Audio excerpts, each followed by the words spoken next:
Portanto, ide por todo o mundo ensinando e pregando o Evangelho a cada pessoa nas partes mais remotas da terra. Com a ajuda de Deus, o ministério Em Contato está alcançando mais e mais pessoas, incluindo aquelas que foram negligenciadas. Por 45 anos, o Em Contato fez parceria com crentes em todo o mundo para espalhar o Evangelho perto e longe. E à medida que avançamos, esperamos a orientação e o favor de Deus para continuar sua missão.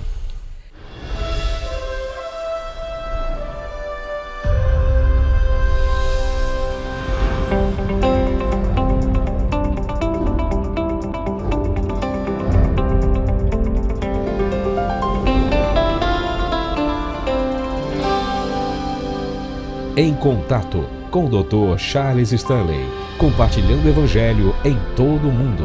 Em seguida, em Contato, lições que aprendi.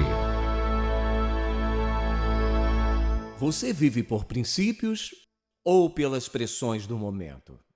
Você se pega tomando decisões com base em sentimentos imediatos ou prefere pelos princípios da palavra de Deus? Você é mais influenciado pelo ambiente ao seu redor ou pelo Espírito Santo que vive dentro de você? Você poderia dizer que tem um senso de direção, um senso de significado, um senso de propósito em sua vida, ou você está apenas respondendo e reagindo à vida conforme surgem situações e circunstâncias? A Bíblia está cheia de grandes princípios, princípios piedosos pelos quais nosso Senhor quer que vivamos. Na verdade, você pode ir de Gênesis a Apocalipse e há um princípio após o outro que Deus nos deu, porque, veja, este é o livro de instruções de Deus para a vida. A coisa mais sábia que um pai pode fazer por seus filhos é ensiná-los desde muito cedo na vida. Ouça, acreditar que esta é a palavra de Deus e compartilhar esses princípios das Escrituras de tal maneira que eles sejam guiados por princípios divinos, esses princípios que tornam possível para nós viver a vida em sua plenitude.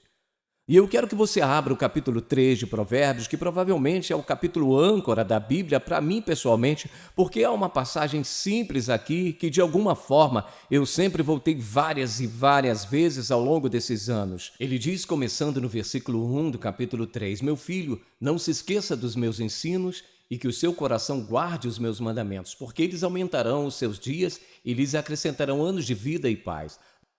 Não deixe que a bondade e a fidelidade abandonem você. Amarre-as ao pescoço, escreva-as na tábua do seu coração, e você encontrará favor e boa compreensão diante de Deus e das outras pessoas." Escute, confie no Senhor de todo o seu coração e não se apoie no seu próprio entendimento. Reconheça o Senhor em todos os seus caminhos e Ele endireitará as suas veredas. Não seja sábio aos seus próprios olhos. Tema o Senhor e afasta-te do mal. Isso será como remédio para o seu corpo e refrigério para os seus ossos.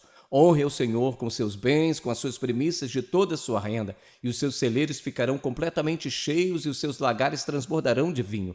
Meu filho, não rejeite a disciplina do Senhor, nem se aborreça com a sua repreensão, porque o Senhor repreende a quem ama, assim como um pai repreende o filho a quem quer bem.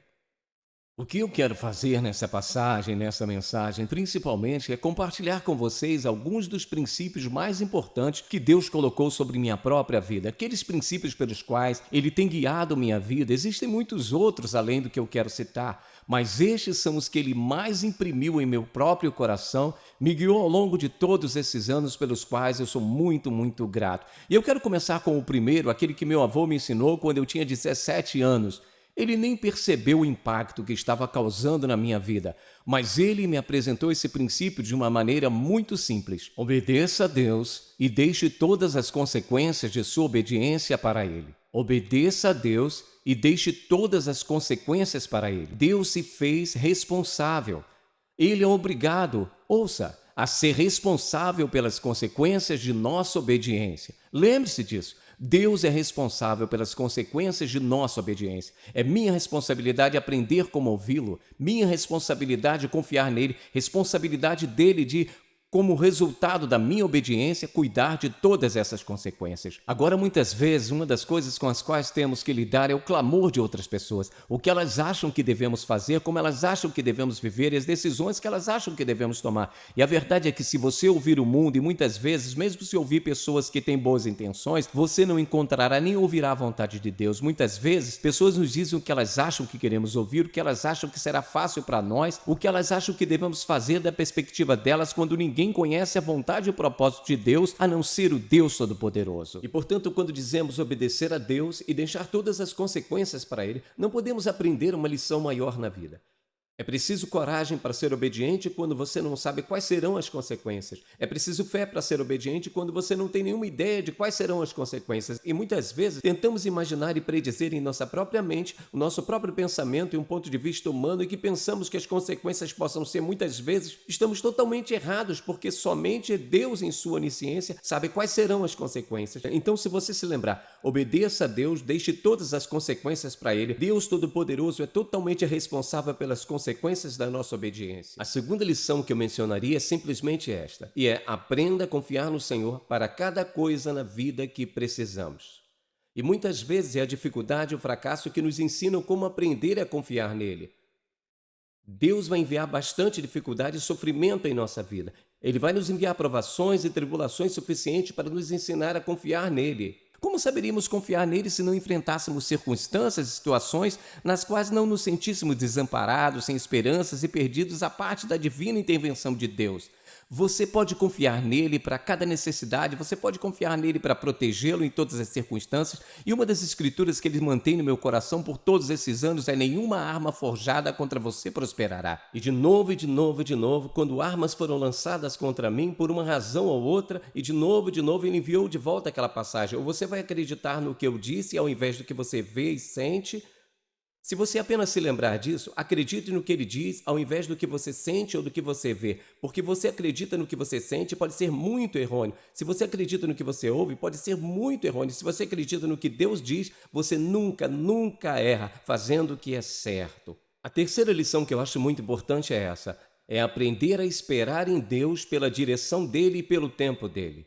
Quando Deus lhe disser, ouça. Quando ele lhe disser para esperar, amigo, não se mexa sob nenhuma circunstância, porque Deus nos faz esperar por uma razão muito específica e clara.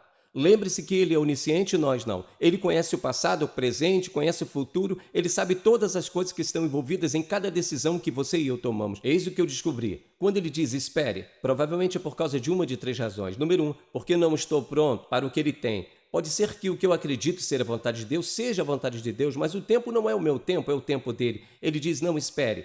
E às vezes esperamos um pouco e pensamos, Deus, já esperei o suficiente. Ele diz, não espere. Você vai acreditar no que eu disse ou você vai acreditar no que você vê? Ou você vai acreditar no que você sente? Quando Deus diz espere, eu não posso te dizer o quão importante é isso. Esta é uma das lições mais difíceis de aprender, mas é uma das mais importantes. Não se mova até que Deus lhe dê permissão para se mover. Uma das razões é porque não estamos prontos. Uma segunda razão é porque a circunstância que está preparando para nós, essa circunstância não está pronta. Você e eu não podemos apressar Deus, não podemos dar pressa a Deus. Quando Deus junta situações e circunstâncias, Ele junta no seu tempo perfeito, a sua maneira perfeita. Muitas vezes quando Deus diz, não se mova. Por quê, Senhor? Apenas confie em mim, não se mova. Mas Deus, olhe para todas essas coisas que estão acontecendo, o tempo está passando, não mova, confie em mim. Uma terceira razão é porque Deus tem algo melhor. Aqui estamos esperando por isso e Deus tem algo absolutamente melhor por aqui que você e eu nunca sonhamos, nunca pensamos. Então eu diria, lição número 3, lição muito importante, aprenda a esperar pela direção de Deus e pelo tempo de Deus em sua vida. O próximo, eu diria simplesmente, é muito importante e muitas vezes pensamos, princípios e lições, Deus nos ensina como isso poderia ser um deles. Mas é um deles porque, como penso ao longo dos anos, uma das coisas mais lucrativas que já fiz, aprendi muito cedo na vida. E então, qual é esse princípio? Esse princípio é: dê generosamente a obra do Senhor. Se eu me segurar e apegar a qualquer coisa na vida materialmente, o que eu estou fazendo é me segurar em alguma coisa. Se eu estou segurando algo, Deus não vai colocar nada nas mãos que estão em punhos assim. Quando eu abro minhas mãos para Deus e digo, Senhor, tudo que eu tenho é teu, você pode pegar o que quiser, você pode tomar o quanto quiser, tudo que você precisa fazer é me dizer o que você quer e aqui está. Se eu fizer isso, quer saber, eu sei que não sou apegado a nada. Sempre que você conseguir se apegar a qualquer coisa e o dinheiro se tornar uma prioridade em sua vida, anote isso, você vai perdê-lo. Deus vai fazer com que você o perca. Dinheiro não é nosso objetivo. Nosso objetivo é andar obediente diante de Deus.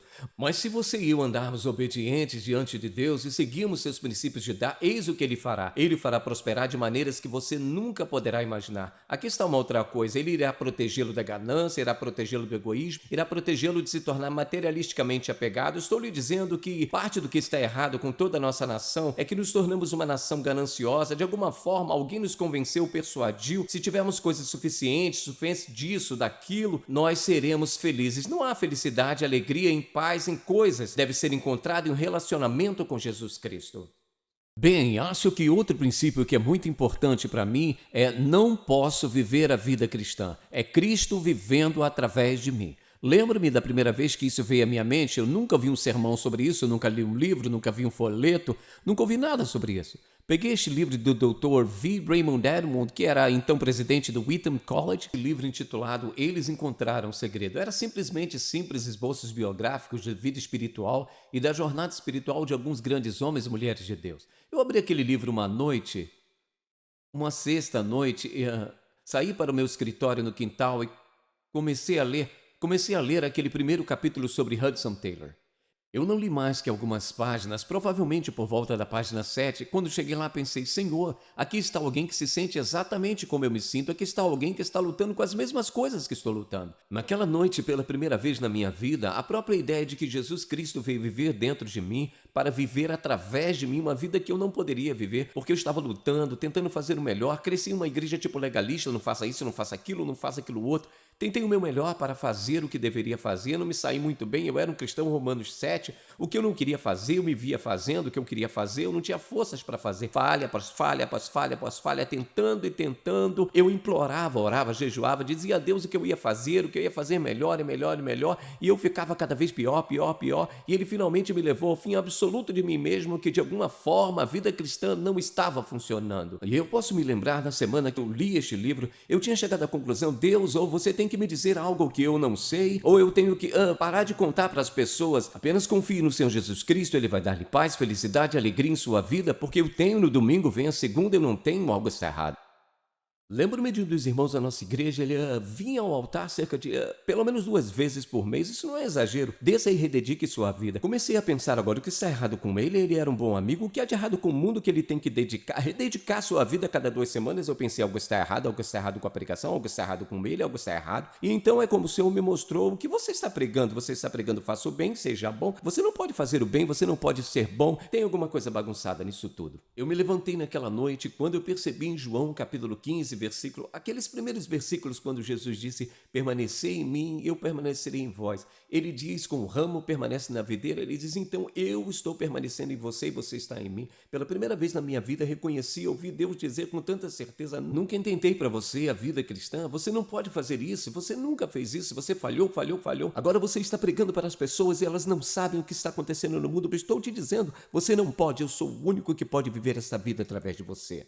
Quando eu saí daquele lugar, eu estava tão aliviado, eu estava tão livre, eu nem sabia como explicar. É como se Deus tivesse despejado toda uma teologia em minha mente e coração. Eu não sabia como explicar, eu não conseguia nem entender do que se tratava no começo, exceto que eu sabia o que estava tentando fazer. Deus nunca pretendia que eu fizesse, Ele pretendia que eu confiasse nele, permitisse que Ele vivesse a vida dele através de mim. Então, de repente, Gálatas, capítulo 2, versículo 20, veio à minha mente e veio ao meu coração quando Paulo disse, fui crucificado com Cristo, assim já não sou mais eu quem vive, mas Cristo vive em mim. A vida que agora vivo no corpo, vivo-a pela fé no Filho de Deus que me amou e se entregou por mim. Você está falando de liberto, eu larguei tudo. Ouça, todas as minhas tentativas de viver de acordo e agradar de alguma forma, me apresentar para Deus, me aceitar, tudo foi embora em uma noite.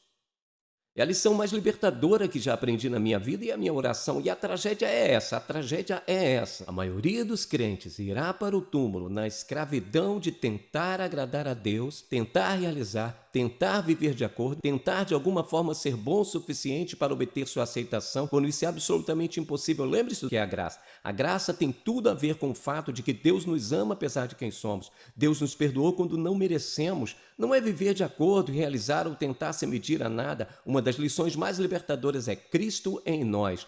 Quando comecei a ler as epístolas de Paulo depois disso, em todos os lugares eu li em Cristo, nele, em quem. Na verdade, você poderia acumular toda a teologia do apóstolo Paulo nessas duas palavras, em Cristo.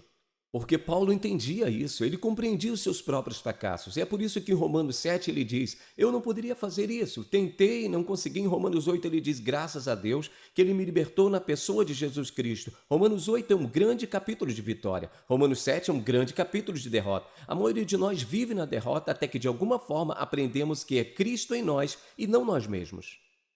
Quando eu penso em todos esses princípios e penso no que Deus fez em meu próprio coração, penso em um dos mais reconfortantes de todos, que é o fato de que Deus nos ama incondicionalmente. Ouça com atenção. A razão pela qual Deus ama você e a mim incondicionalmente não tem nada a ver com o que somos, quem somos, como agimos, tem a ver com a sua natureza. É o próprio caráter e natureza de Deus amar com toda a plenitude, todo o potencial que o amor divino tem a oferecer. Não tem nada a ver conosco. Tem a ver com Ele, entende?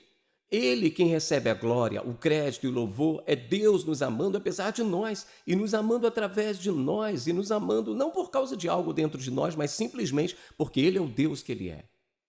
Levei anos e anos e anos para chegar a uma conclusão. Sim, posso confessar, posso declarar ao mundo, Deus me ama incondicionalmente, não importa o que aconteça.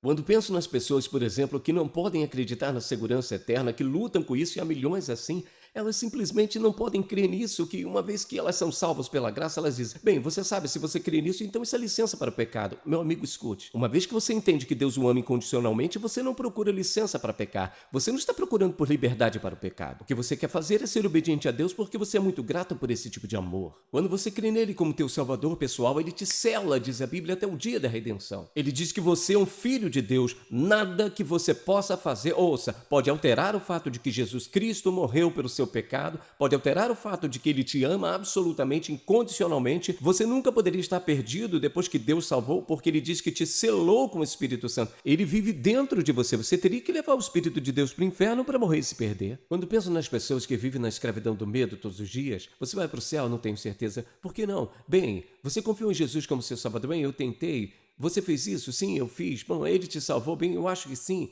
Bem, você está salvo? Eu acho que estou. Não. Você está salvo? Bem, eu acho que sim. Você sabe o que eles estão fazendo? Eis o que eles estão fazendo. Olhando para o comportamento, olhando para a conduta, olhando para o passado. Julgue, ouça, julgando como eles julgariam outra pessoa. Quando Deus nos ama absoluta e condicionalmente, incondicionalmente, e nos salvou para sempre. Bem, o próximo princípio que eu quero que você observe é este, e é que Deus está no controle absoluto de todas as circunstâncias da vida. Não conheço o pensamento mais reconfortante que esse, que Deus está absolutamente no controle total. Ele diz, nenhuma arma forjada contra você prosperará. Nenhuma, ele diz. Por quê? Porque Ele está no controle. O que parece muitas vezes algo que está contra nós ou algo que nos destruiria de alguma forma, Deus sabe exatamente o que está acontecendo. Você e eu, ouça, vivemos sob a cobertura de sua divina onipresença, onipotência. Ele está no controle absoluto de cada faceta da nossa vida.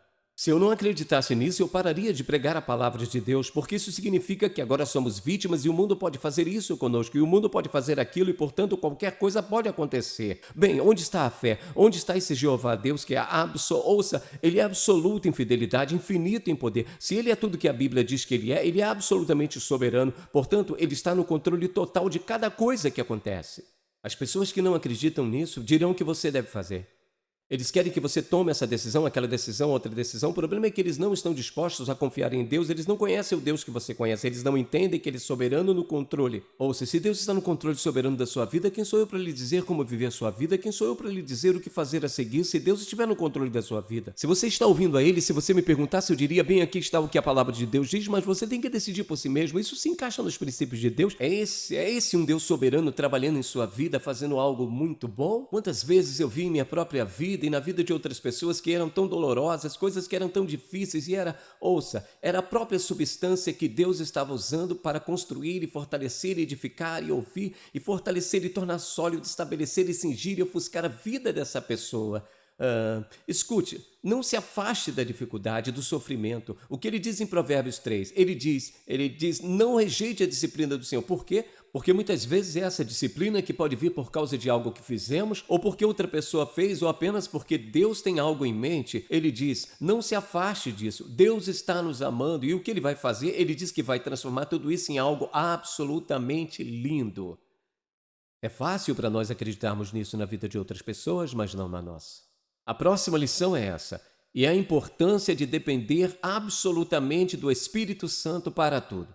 Acho que uma das lições mais proveitosas é perceber que não tenho que fazer nada em meu espírito, eu não tenho que fazer nada na minha carne, eu não tenho que fazer nada na minha força. Existe o habitável poder sobrenatural de Deus que habita em cada crente. O que quer que Ele o chame para fazer, você pode fazer bem, você pode fazer de uma maneira que causará um impacto, porque foi assim que Deus nos projetou para vivermos, que Ele viveria dentro de nós sua vida através do Espírito Santo, nos capacitando a realizar o que quer que seja. É por isso que nenhum de nós pode levar qualquer crédito. Você não pode receber nenhum crédito se é Deus que está fazendo isso. E assim, o orgulho é o pecado hediondo. Na verdade, Deus odeia isso. Ele odeia porque isso rouba de sua glória. Ele odeia por causa do seu elemento destrutivo na vida de uma pessoa, porque quando uma pessoa deixa de depender de Deus, ela deve depender de si mesma. E assim que o fizerem, eu lhe direi, Satanás tem um gancho na vida dessa pessoa e eles estão indo para baixo. Bem, enquanto eu penso em todos esses princípios e na importância de cada um deles, penso nesse princípio muito importante que é o que acredito ser a prioridade da vida.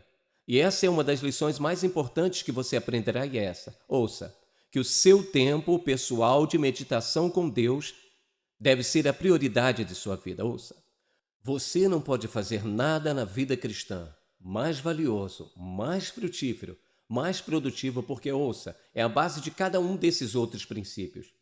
E este é o tempo que você e eu passamos de joelhos diante de Deus. E ouça, o tempo que você e eu passamos de joelhos com a palavra. Não, ouça, não apenas orando. Você pode orar todos os tipos de coisas, você pode sair, ouça, você pode sair de todos os tipos de tangentes orando, mas se você está orando com a palavra de Deus, lendo as Escrituras, pedindo a Deus para falar ao seu coração, Deus, fala ao meu coração sobre isso, mostre-me a verdade sobre isso, o que você está me dizendo. Aqui está o que acontece, Deus nos ama e Ele nos quer para si. Ele quer que passemos tempos a sós com Ele, assim como todo homem e toda mulher que realmente se ama, eles querem um tempo sozinho quando não há mais ninguém lá, apenas os dois, eles querem companheirismo e ter esse tipo de relacionamento. Deus quer você e eu a sós com Ele. O tempo mais valioso que você e eu podemos passar em qualquer dia é o tempo em que passamos sozinhos em silêncio, ouvindo, orando, clamando a Ele. Muitas vezes os pastores me dizem, bem, se você tivesse apenas um conselho para dizer para um jovem pastor, o que você diria? Eu diria todos a mesma coisa. A coisa mais importante em sua vida é o tempo que você passa a sós com Deus de joelho na palavra, para si mesmo, não procurando um sermão, mas procurando a Deus para falar com sua vida. Eu não posso te dizer o quão importante isso é. E se vocês pais querem ensinar seus filhos a fazer isso antes de irem para a cama à noite, vocês vão lá e abram a palavra de Deus com seus filhos, leiam uma passagem das Escrituras. Agora você pode ler outros livros também, mas não negligenciem a palavra de Deus. Tão cedo na vida, eles nem se lembram de quando viram este livro. Você lê uma pequena passagem, ora com eles, fala com eles e ouça. Eles vão crescer acreditando, eles vão crescer com uma fé que é forte desde cedo na vida, porque você foi alimentá-lo com a palavra de Deus. Você o instruiu nas coisas. O que você está usando, este livro ouça, este livro é importante, essa passagem é importante, esta é a palavra do Deus vivo. O Evangelho de Jesus Cristo pode penetrar no coração mais endurecido, transformar essa vida e mudar seu destino eterno. Se tem uma coisa que aprendi nesses anos, é que esta é a coisa mais preciosa na face da terra. Esta é a revelação do Deus Todo-Poderoso, e o apóstolo Paulo disse, não me envergonho do Evangelho de Cristo, pois ele disse, eu aprendi que é o poder de Deus para a salvação de todo aquele que nele crê. E como penso com tanta frequência, é uma mensagem simples que você pode falar para várias centenas de pessoas, ou vários milhares, ou várias milhões de pessoas. Quer saber? Todos. É incrível que todos eles ouvem o que Deus está dizendo a eles, aqueles que estão ouvindo. E Deus pode pegar, ouça, a minha voz na de outra pessoa, colocar em outra língua, deixar que outra pessoa diga, não faz diferença. É incrível o poder da palavra viva de Deus. pode transformar uma vida, pode transformar absolutamente o destino eterno de uma pessoa. Você e eu temos a mensagem mais preciosa que o mundo já conheceu, jamais saberá. E aqui está o que Isaías disse: seca-se a erva, cai sua flor, mas a palavra do nosso Deus permanece para sempre. Este é o livro de instruções de Deus. E, meu amigo, se você quer a vida na sua plenitude, eu acabei de expor alguns princípios para você que eu sei que funcionam. Eu os vi trabalhar na vida de outras pessoas, eu sei que eles funcionam na minha vida, cada um deles vem deste livro. Peça a Deus que Ele mostre princípios para a sua vida. Ele vai acrescentar alguns a esses, talvez Ele não dê os mesmos, eles são toda a verdade. Se você quer a vida no seu melhor, vá para o melhor livro. Você vai para o livro de instruções, você vai para a revelação de Deus. Esta é a mente de Deus colocada em impressão humana, para que você e eu entendamos quem Ele é e possamos vir a Ele por meio de seu Filho Jesus Cristo. Se você nunca confiou em Jesus Cristo como seu Salvador, esta é a maneira que você faz. Você aceita o testemunho da palavra de Deus que diz que Jesus Cristo é o Filho unigênito de Deus. Ele o enviou a este mundo para morrer na cruz, colocou sobre ele todo o seu pecado, para que todo o seu pecado, dívida, passado, presente e futuro, ele levou consigo até a cruz. Quando ele morreu na cruz, ele pagou a dívida do pecado integralmente. Esta é a maneira que você é salvo. Você pede ao Senhor Jesus Cristo que perdoe os seus pecados, você aceita sua morte como pagamento integral pelo seu pecado, você diz a Ele que você o está recebendo como seu Salvador pessoal, e no momento que você fez isso pela fé, você se torna o Filho do Deus vivo, habitado pelo Espírito Santo, selado para o dia da redenção. Então ouça, você tem o maravilhoso privilégio de se juntar a todos nós na maior aventura da vida, que é viver uma vida cristã, permitindo que Jesus viva a vida maravilhosa através de você, momento a momento, dia a dia. Posso dizer-lhe, meu amigo, esta é a única vida que realmente conta. Esta é a única vida que realmente funciona. Esta é a única vida que, ouça, não promete, mas proporciona a alegria, a paz, a felicidade, o contentamento nos bons e nos maus momentos, no prazer e na dor. Nosso Deus nunca muda.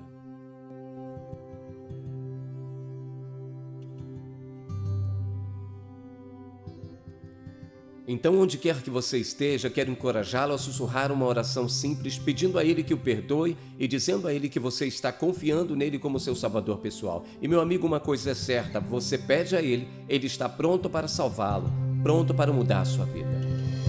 Se você foi abençoado pelo programa de hoje, por favor, visite-nos em intouch.org.